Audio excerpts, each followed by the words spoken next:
আসসালামু আলাইকুম রহমতুল্লাহ বারকাতু। আমি লন্ডন থেকে বলছি। আসসালাম রহমতুল্লাহ বরকাত। জি বলেন।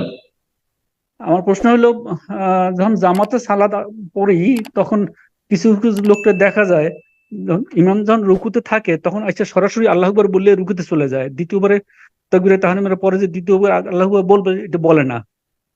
ম্যাক্সিমাম পিপুল দেখে বলে না আর কি। তো এদের জি, নামাজের অবস্থা কি হবে? এই ক্ষেত্রে উত্তম হচ্ছে দুইবার আল্লাহ আকবার বলা।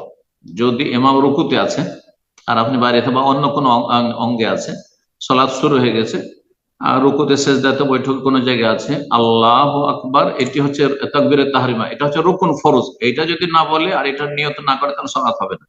আর একটি হচ্ছে তাকবীরুল ইন্তেকাল, এক স্থান থেকে আরেক স্থান যাওয়ার তকবীর, এটা ওয়াজিব। ওয়াজিবটা ছোট আর রোকন ফরজটা বড়, সুতরাং ওয়াজিবটা রোকনের অন্তর্ভুক্ত, ছোটটি বড়টির মধ্যে ঢুকে পড়বে, সুতরাং একটি বললে যথেষ্ট। আর যদি তকবীরে তাহরিমা নিয়ত করে একটি বলে যথেষ্ট, কিন্তু দুইবার বললে বেশি ভালো। দুইবার বলার আমল বলছেন যে ভালো, কিন্তু ওয়াজিব নয় তার জন্য যে দুইবার আল্লাহ আকবার, আল্লাহ আকবার করতে হবে। আচ্ছা, আর বুকে হাত বাঁধে, অনেকে আবার বুকে হাত বাঁধে 5 সেকেন্ডের জন্য হইলো, তারপরে তখন সেজদায় যায় বা রুকুতে যায় না, ওটা করবেন, এর কোনো প্রমাণ নেই।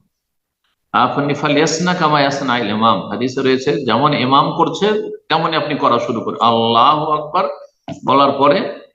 আর তারপরে আপনি ইমাম যেই জায়গায় আছে সেই জায়গায় চলে যান, দুইবার তকবির দিলে ভালো। আর যদি দুইবার তকবির না দেয় তাহলে যেন এই ছোট তকবীরের নিয়ত না করে তকবীরুল ইন্তেকালের, বরং তো বড় তকবীর যেটা তকবীরে তাহরিমা শুরুর তকবীর, সেটার যেন নিয়ত করে, এটা যেন অবশ্যই জানা থাকে, তাহলে সালাত হবে।